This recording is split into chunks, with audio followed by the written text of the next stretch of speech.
Chapter 2. The Pool of Tears. "Curiouser and curiouser," cried Alice. She was so much surprised, that for the moment she quite forgot how to speak good English. "Now I'm opening out like the largest telescope that ever was. Goodbye, feet." For when she looked down at her feet, they seemed to be almost out of sight, they were getting so far off. "Oh, my poor little feet. I wonder who will put on your shoes and stockings for you now, dears. I'm sure I shan't be able. I shall be a great deal too far off to trouble myself about you. You must manage the best way you can, but I must be kind to them," thought Alice, "or perhaps they won't walk the way I want to go. Let me see, I'll give them a new pair of boots every Christmas." And she went on planning to herself how she would manage it. They must go by the carrier, she thought, and how funny it'll seem, sending presents to one's own feet. And how odd the directions will look. Alice's right foot, Esquire, hearthrug, near the fender, with Alice's love. Oh dear, what nonsense I'm talking. Just then her head struck against the roof of the hall. In fact, she was now more than 9 feet high, and she at once took up the little golden key and hurried off to the garden door. Poor Alice! It was as much as she could do, lying down on one side, to look through into the garden with one eye, but to get through was more hopeless than ever. She sat down and began to cry again. "You ought to be ashamed of yourself," said Alice. "A great girl like you," she might well say this, "to go on crying in this way. Stop this moment, I tell you." But she went on all the same, shedding gallons of tears, until there was a large pool all round her, about 4 inches deep and reaching half down the hall. After a time she heard a little pattering of feet in the distance, and she hastily dried her eyes to see what was coming.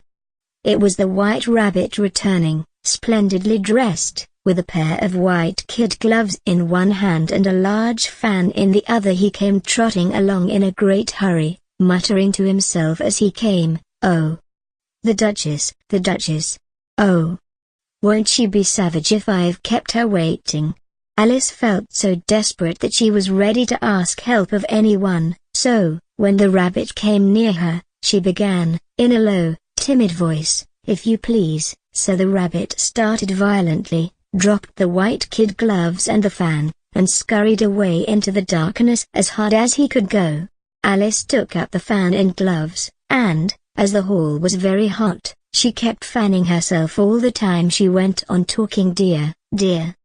How queer everything is today. And yesterday things went on just as usual. I wonder if I've been changed in the night? Let me think, was I the same when I got up this morning?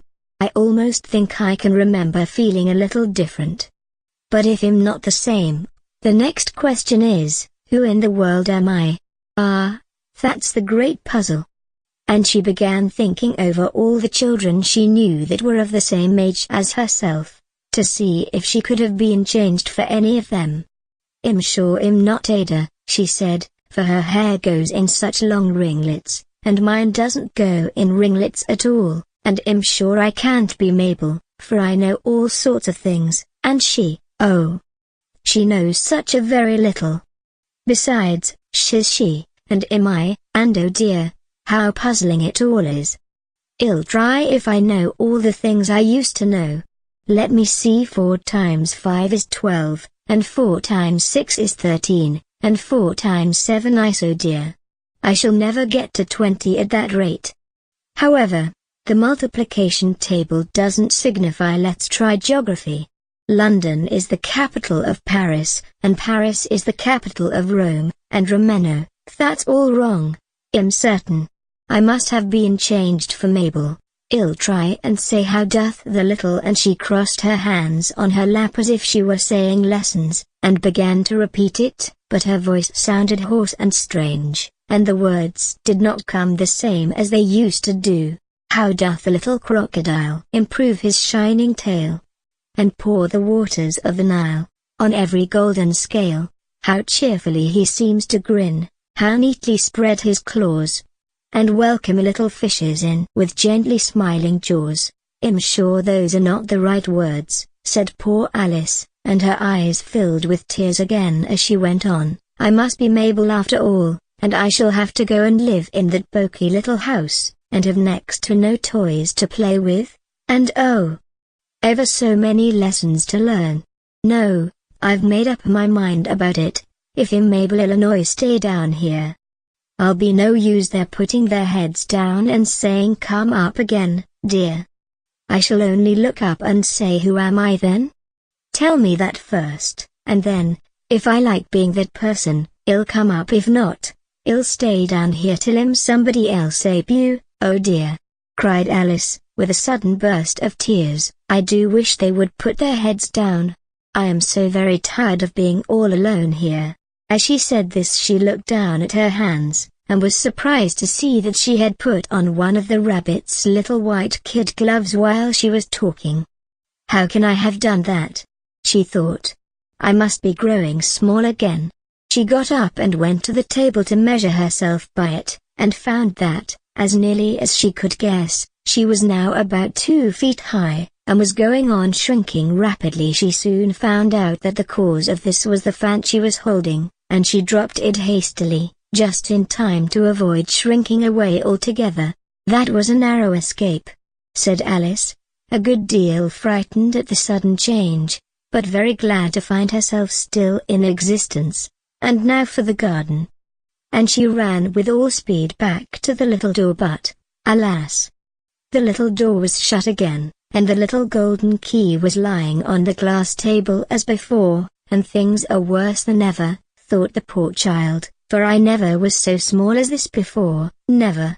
And I declare it's too bad, that it is."